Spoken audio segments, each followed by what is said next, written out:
Do you know who made it or why they were made? There's something about that axe, guys. Yes, I killed a fire giant carrying one of these as well. Am I dumb? What's that? Like, can we not go in his pocket or something? Timelines diverged, and there was one where Doran was whole. It's not me. It's just not me. You were the worst. Can you tell us what your AC is? You may not like to watch this part. Be ready when we return for to kill giants.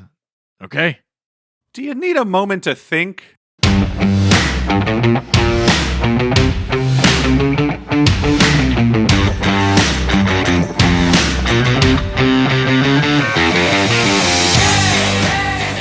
Welcome back to Dice Shame. This is episode 74, Info Dump. MVP this week is Jay Frostguard on Twitter for their amazing review of Dice Shame, and for saying that Red is hilarious. If you're looking for a unique gift idea that will also transport your favorite beverage to your mouth, listen closely. Our lovely friend James Schwartz is also a very talented potter who's got a gorgeous selection of hand-thrown mugs, bowls, teapots, and more. I recently commissioned a set of 3 unique mugs for our family, and Harlan can attest that I don't really drink coffee out of anything else anymore. It's a self-gift. For beautiful, one-of-a-kind items, visit his ceramic shop on Etsy. That's etsy.com/shop/jschwartzart. That's unfortunately case-specific, guys. Capital J, capital S, CHWARZ, capital ART. All right, shall we do this? Yeah, let's do it.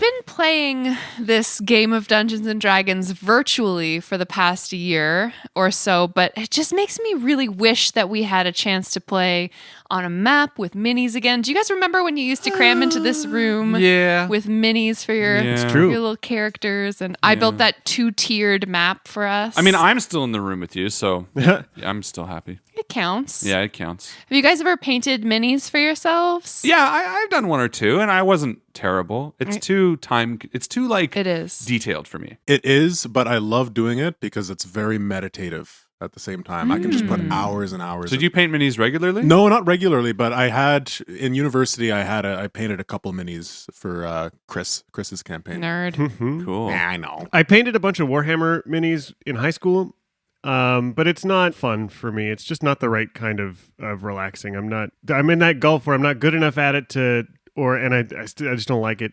I don't know. That's where I'm at. Yeah. It's not satisfying enough, and it's not like, to me, it just becomes a bit It's funny because I tried it. Like, we bought a paint set and we're like, okay, cool. And I sat down, we did it, and it looked good. And I was like, I don't want to do this again. But I love having them. I love I think minis are really cool. I think that there's something really. We'll send them to Justin and he'll paint them all. Hey, Oh, no. I don't have time to paint them. I just like it when I do.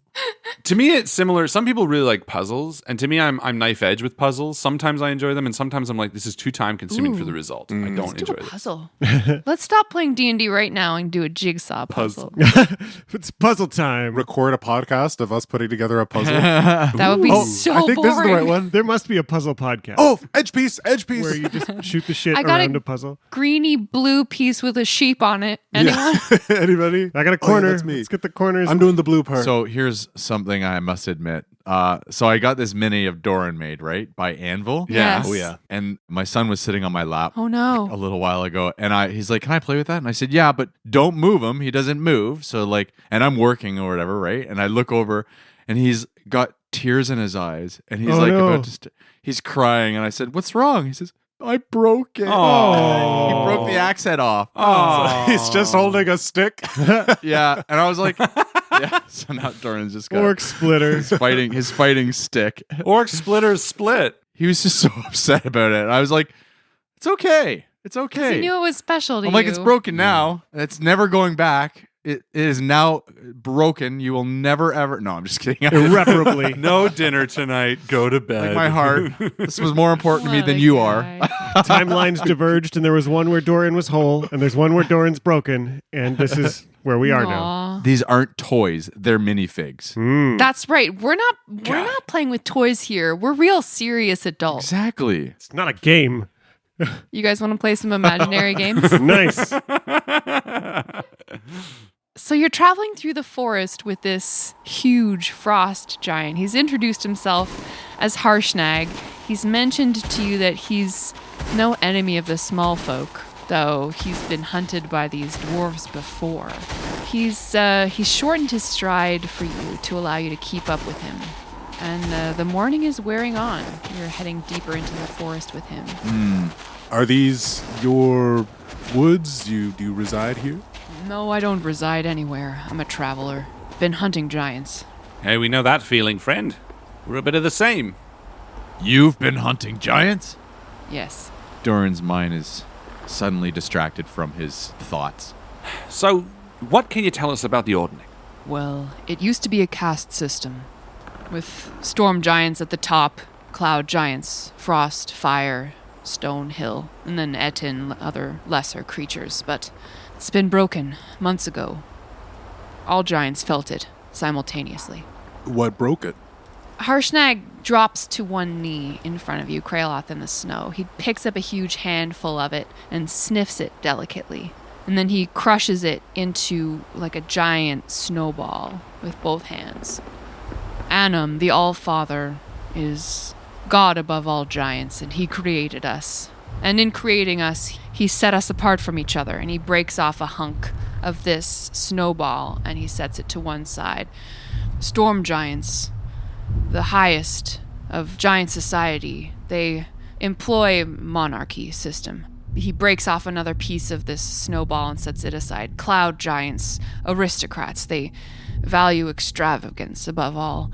Fire giants, well, they form rank based on forging ability. Frost giants value martial prowess above everything. This ball of snow is getting smaller and smaller. He's breaking it apart into little pieces. Stone giants are mysterious and xenophobic. Little is known about their society by outsiders. Even other giants find them difficult to understand.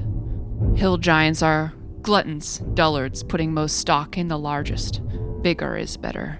And then he looks at his little army of snow figurines, each of them about as tall as one of you, and he, with a sweep of his hand, crushes them all into the surrounding snow and stands back up, wiping his hands on his armor. Anum, the All-Father, unsettled more than just the Ordning these past few months. All giants know innately that the Ordning has been broken, but I don't know why yet. However, I do know that these giants are in an uproar. It has been said that the Storm Giant Court has all but lost its head. Who is its head? And he continues traveling through the woods. He looks down at you, Jack, walking beside him. King Hecaton and Queen Neri. Rumors tell that the king and queen are missing. That turmoil engulfs the Storm Giant Court. That they've left their citadel, leaving their daughters in charge. Like all other giants, it seems that chaos has taken hold. This order, such as it was, is no more. It's possible now that even the stupidest hill giant could see themselves as potential ruler of all giants if only they were able to show themselves worthy to their god, to Anum. Huh. The daughters of King Hecaton and Queen Neri, do you know their names? Where's their citadel? I don't know. Okay. And how do you know this? Do you speak with Anum the All-Father? No, he has been silent. You say that you're sent to reordin the giants? Yes. What does that mean? We don't know exactly. All we know is that we are integral to the reordering. Zephyros, a cloud giant wizard, found us, and that was his supposition based on his contact with other planes, and that's sort of how we've got thrown together on this path. We were pretty worried because there's an obelisk at Nightstone that's a place my friend used to live. It was taken by cloud giants. Does any of that ring a bell, or any reason why they might want this Nightstone? Harshnag starts to walk more slowly with hunched shoulders. His footfall's quiet, and he starts to stalk through the snow like a cloud in the sky. And he takes the bow off of his back and strings it. He's speaking now more quietly. No, I don't know anything specifically about a Nightstone. But that would make sense given a cloud giant would be interested in magical artifacts. So, again, we were speaking with Zephyros. We'd spotted the castle that Zephyros thought belonged to the Countess Sansuri in the clouds flying in this area. Have you run across her or her castle or know what she might be up to? And maybe Jack will pull up a map and kind of have it try and float 5 feet above his head to just sort of point at all the giant things we know about so he can sort of get a sense of where we are and what we're doing. Jack, as you're busy casting this map and making sure that all the details are accurately portrayed and concentrating on this spell, a giant quadruped crests the ridge of a hill in front of you, browsing the tops of nearby fir trees. Its heavy winter coat does nothing to disguise the impressive musculature of this massive animal, its rack of horns branching some 12 feet. A giant elk. These rare animals inspire legend among many communities of the North. This one is particularly big. It's the size of a small cottage. And Jack, as you finish this illusory map and look up, you see this elk's ears twitch once. It raises its head, and then an arrow sprouts out of its chest. The magnificent animal just reels and takes a couple of running steps and then collapses heavily in the snow. And Harshnag leaves your side, muttering to you, "I don't know anything about a countess." Okay. Wow. Harshnag, the green dragon told us that you could show us the spine of the world. What is that besides a temple of Allfather? And why would you be the one to show us it? What lies there? He's walking over to this kill of his hunt. Good shot.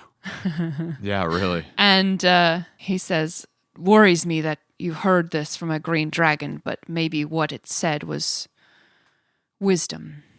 I think it would be a good idea to go to the Eye, to speak with Anam. He's been quiet so long about his plans for his people. So much of giant kind is in an uproar, and if what you say is true, that you're meant to help with the reordering, then we should find out how. We can consult with the Oracle and learn how to best end the giant's threat in the north." So at the spine of the world, we can talk to Anam? Maybe. If he deems us worthy. I can take you there. Wow.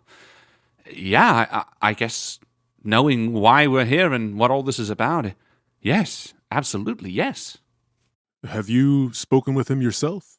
Harshnag kneels in the snow beside the dying giant elk and slits its throat with a dagger, blood coursing out onto the snow and raising tendrils of steam. "No, haven't spoken with Anam personally, but it is told that you can." Doran kneels down and smells the fresh blood. Something about an animal's blood. He takes his finger and dips it in and licks it, and then wipes his brow with it. And then wipes his beard with it.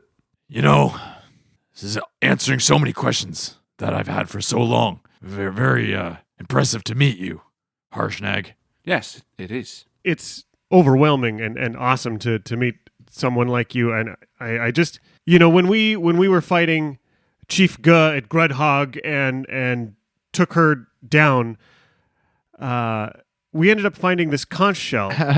Do you recognize this shell? Does it mean anything to you? We think it transports us somewhere. And I pull it out and I show. And Jack's trying to do it in a way just to connect with this guy at all, to be like, well, maybe if we show off we're badass and we kill the chief hill giants or something. Maybe that's what transports us to Anam. The shell could take you to the king, to his court. Where the two sisters are left in charge. Yes. And then as Jack is holding up the conch, Red reaches into the bag and pulls out the coin that we got from the box. And he also says, "What about this? Do you recognize this?" He just shakes his head, and he looks into each of your faces. "You may not like to watch this part." He takes out a sharp skinning knife, and he makes an incision on the elk's belly, and its innards just start spilling out all over the snow. My gut feel is this isn't worse than anything Doran's done in front of us for a I was just about feel. to say, yeah, Doran literally just licked the blood on this thing. Red, while you're digging around in that bag, pull out the Rod of the Vonendad, too. We took this off a fire giant. We know it detects adamantium things. I don't know what a Vonendad is, but the fire giants seem to be really interested in it. Does any of that ring a bell? He nods knowledgeably. Yes, I killed a fire giant carrying one of these as well. It is not a unique item. Well, don't make it feel mundane. It was a lot of work. Doran kind of looks at the giant, pointing at the dead elk, and says, "May I?" No. No, you may not. Oh. Just like lightly smacks you away and Doran flies into a tree. Yeah. But you don't know what the fire giants are doing or what a Vonendot is? This I don't know. You said that you were hunting giants.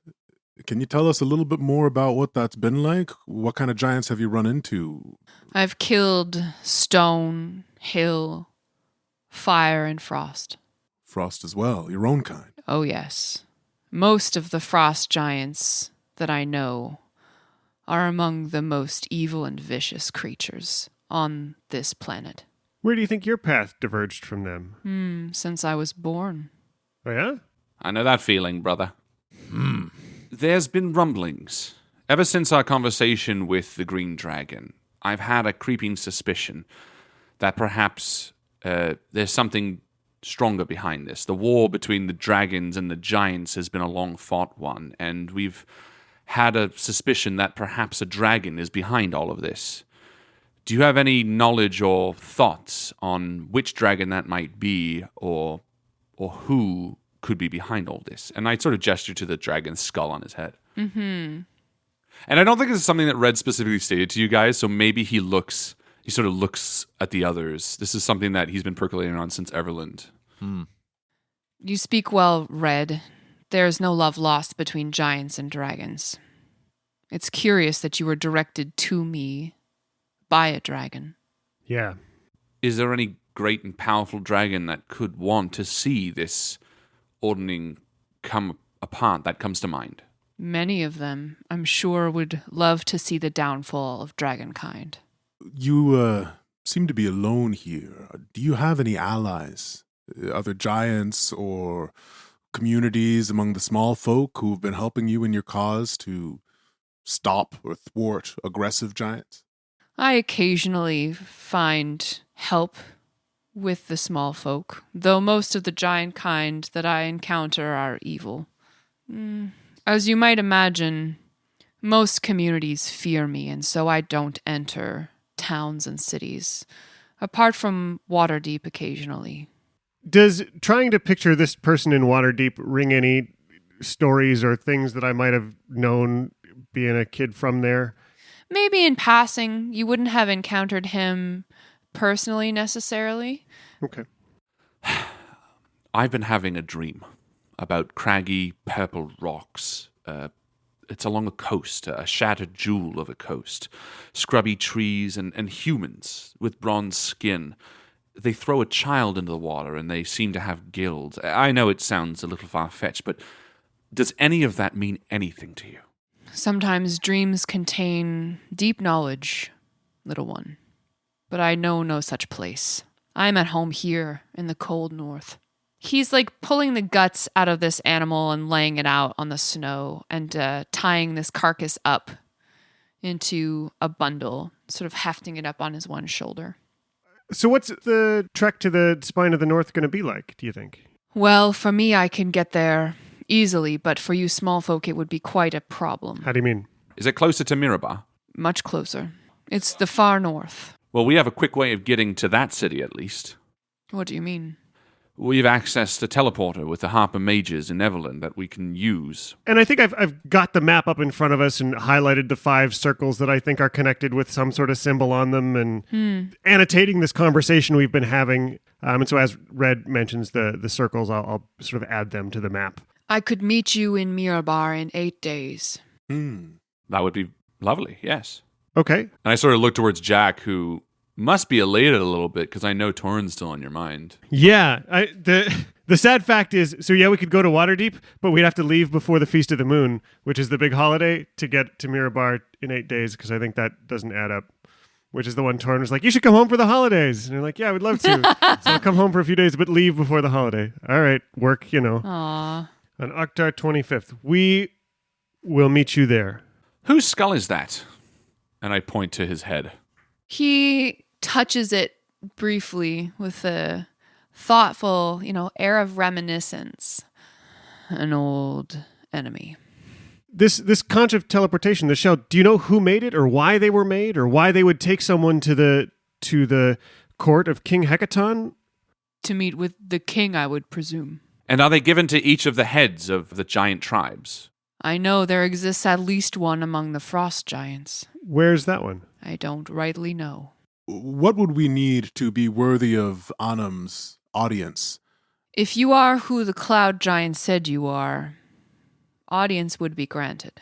We're going to get there, and there's going to be like an elven woman, a human fighter, and they're like talking. Like a much more... Different crew of people that Zephyros picked up like a day after you and was like, you guys are the people. Oh. He's been doing this like for the last 3 weeks. Yeah. These are the Moonshake crew, and that's the Tethir crew, and here's... I'm so sorry. No, but they're actually the heroes, and we're the ones that are faking it. Like, we're like, he's not talking to us. You mentioned there was an oracle. Is there someone up there? Can you tell us more about them? In a minute. Oh, he's got his notes out We're again. asking the good questions because she has to look up the book. Let me think. No, I feel like there are questions that I have, but I can't think of them. you're not allowed to think, Doran. No, think. You don't get paid to think. Act. Doran is stupid. I think about this actually. Like I'm watching Jack and Red taking notes, and I think that there is some value for a podcast for being the person who isn't taking notes, who just forgets everything, so that when these questions come up, like after 30 episodes, We're not all bumping shoulders. Thanks for justifying. See, we're doing a service, Alex. I also love that, Justin, you're like, new year, new notes. I'm taking notes. I got my pencil and notepad, lasted 1 or 2 recording sessions, and here we are. I love it. Yeah. So- I left it on my bookshelf back there. Behind you? I can't spin around now. It's not me. It's just not me. It's like those resolutions. That's a New Year's resolution classic. That is. It really is. 2 weeks in, you're like, meh, this is useless. The giant lords of Astoria would go to the eye of the world for divine wisdom, to speak with the oracle. I don't know what kind of a presence this oracle is. She an old black lady who makes cookies? Probably. I mean, that's kind of the cliche, right? Astoria. Am I dumb? What's that? That's the old giant kingdom with the O, I think, right? Mm-hmm. The one that the dragons fucked up, I think. Yep. So we're gonna go and meet him at the spine of the world, but like, or in Miramar or whatever. Malamar. So you're going to Malabar, fast travel but- to Mirabar, We're going to fast travel to Waterdeep. Malamute. Spend a couple of days. Like, can we not go in his pocket or something to travel with him? Or Why would we want to go 8 days when we could just go back to Everland and zap there? Are there any major threats that you know about? Maybe bases of operations from the various different clans of giants? The frost giants are spread throughout the north, but a large concentration of them is present in the sea of moving ice. We are a seafaring race. Can I just say, that's fucking awesome. And Sea of Moving Ice, what a great name, guys. You Faerunians really do it cool with the names. Back in Mastica, it's called Tall Tall Treeland. Or Sandy Sandy Boo Boo. That's the desert. Yes, even the dwarves call things very simply like the deep, deep chasm. And that dark, dark chasm. And the deep, deep, deep chasm. And then there's the deep, dark chasm. Deep rock. Stone rock and deep chasm. Deep. so Doran pipes up and he says, What have you heard as far as where King Hecaton and Queen Neri have gone? Is there any rumor about why they're missing or where they've gone to? The queen went missing first, and then the king. How many daughters are there? 3 daughters. 3 daughters. But what are they doing in their absence?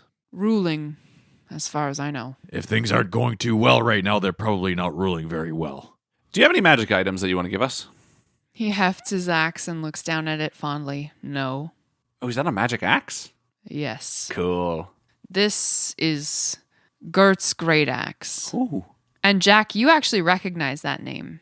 This is a magical great axe that was given to this heroic creature by the city of Waterdeep many decades ago when he came to the defense of the city. Cool. That's awesome. That's a gift from Waterdeep, right? It is the only civilization that can tolerate me. It's my hometown. I don't know if you know Mascar Wands or He shakes his head. They cowered in fear while I... in fact, he shit himself. Jesus. Just like really excited. Like, we were part of that. You were the worst. Jack, you know that this great axe deals extra damage to human targets. It's like it fucks up human creatures. Yo, who the fuck in Waterdeep gives a giant an axe that does more damage to them? Here, giant, now you can kill us real good. There's something about that axe, guys. I don't know if you guys are feeling this too, but I get real bad vibes from looking at me.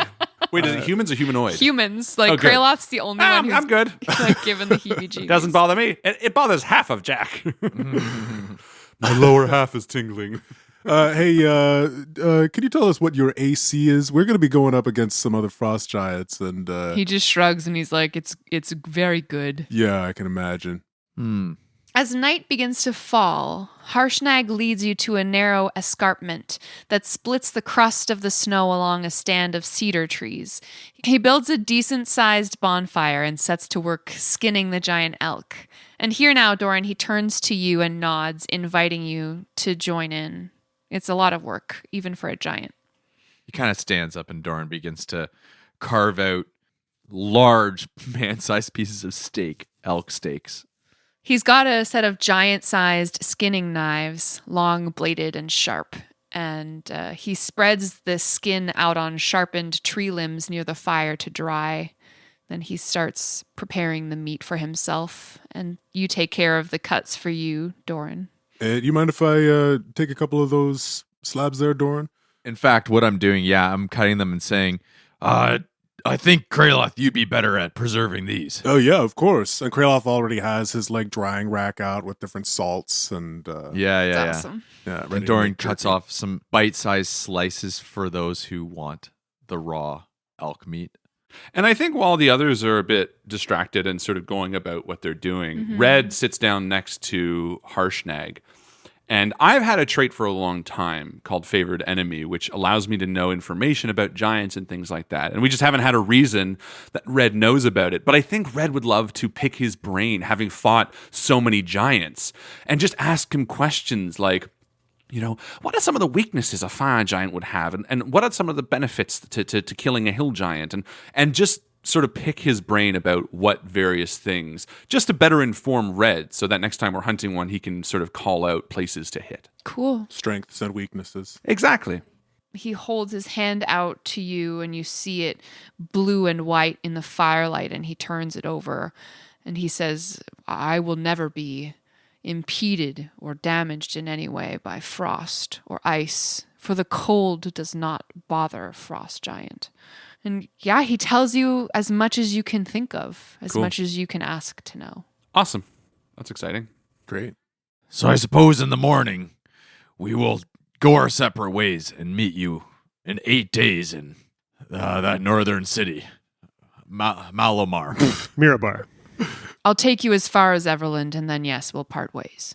If we've got an hour this evening while people are making dinner and stuff. We do. Doran, maybe we should send a letter to the captain just to make sure he doesn't wonder what happened to us. Something that leaves the impression that our deal of he should sit tight and not be a terrorist for a couple of months is still in impact, even though we've left. If you want to just transcribe something to say to him, I can transmit that image in a letter to him, and he'd see it just as you presented it. Yeah, of course. I think that would be a great idea. Great idea. So just say to me exactly what you'd like to say to him, and I will send that in a letter. Okay. Here we go. Chaos Hammer. It's the Nightstone 4. Be ready. When we return to kill giants. Okay? Do you need a moment to think?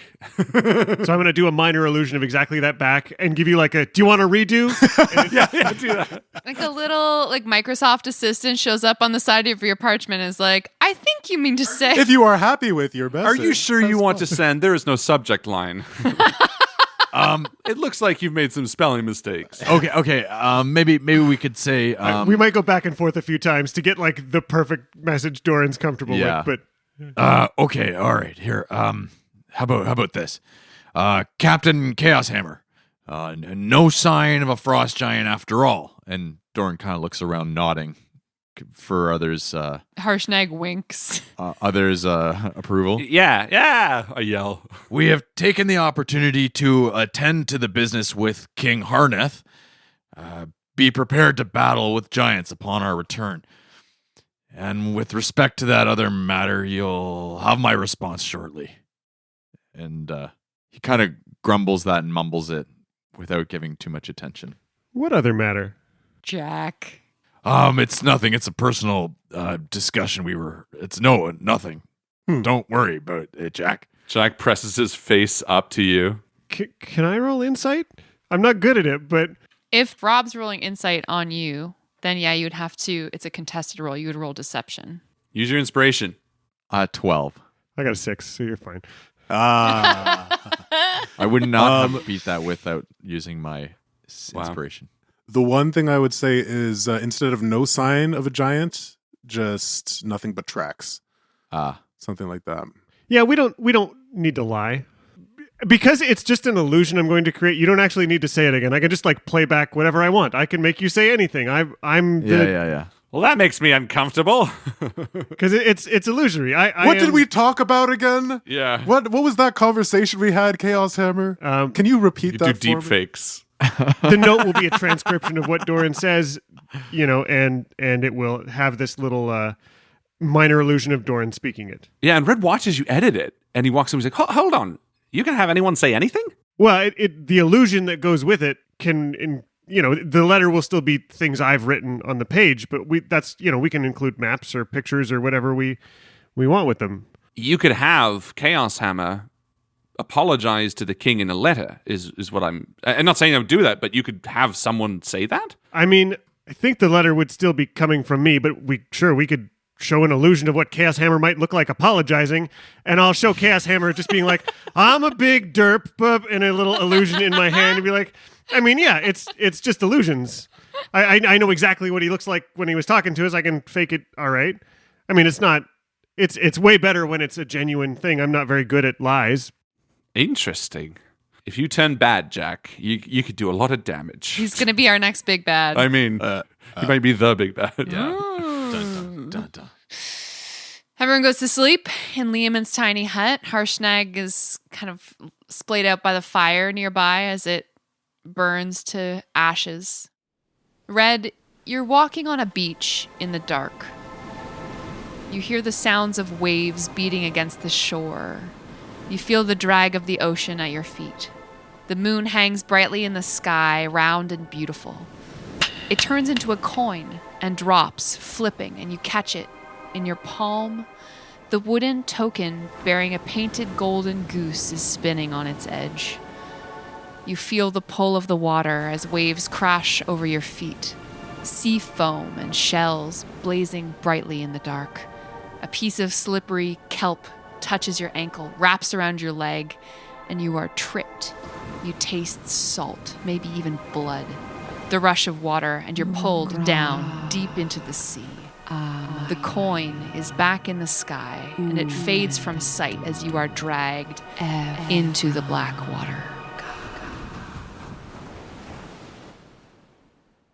When you wake up, blood crusts your cheek. You've bitten your lip quite badly.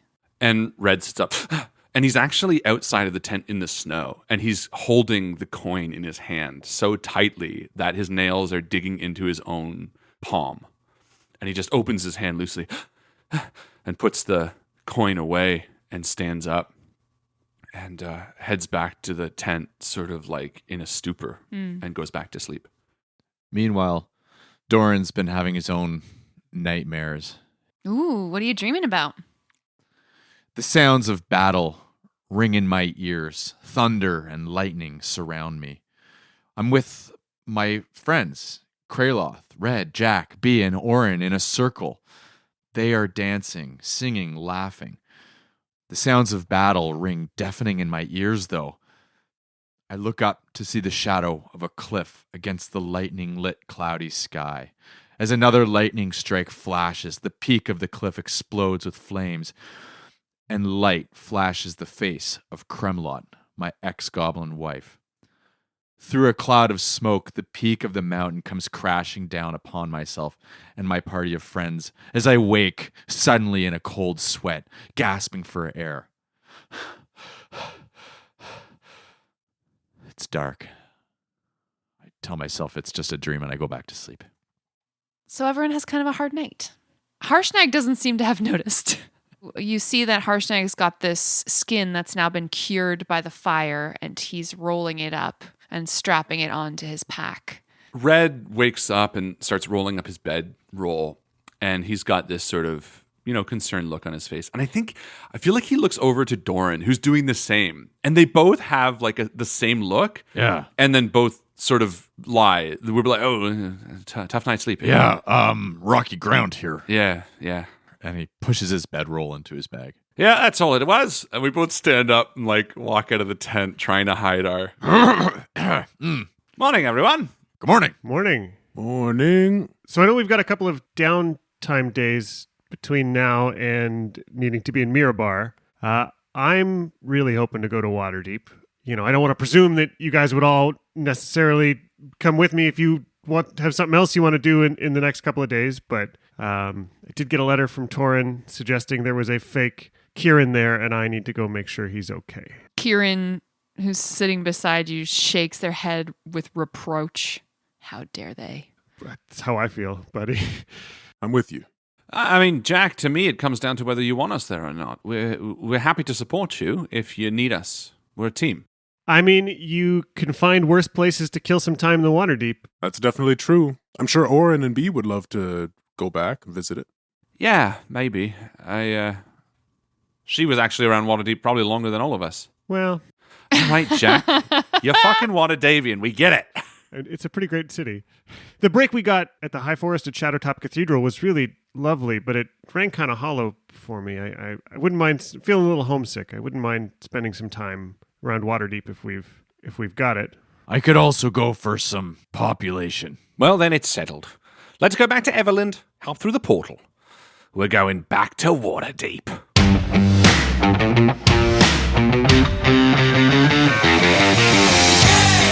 Thank you once again to our Patreon supporters, Christopher Ryan Evans, Mitchell Cadwell, Jessica Orrit, Colin Burkhardt, Daniel, Doug, Katie Orrit, and Merlin. See you soon!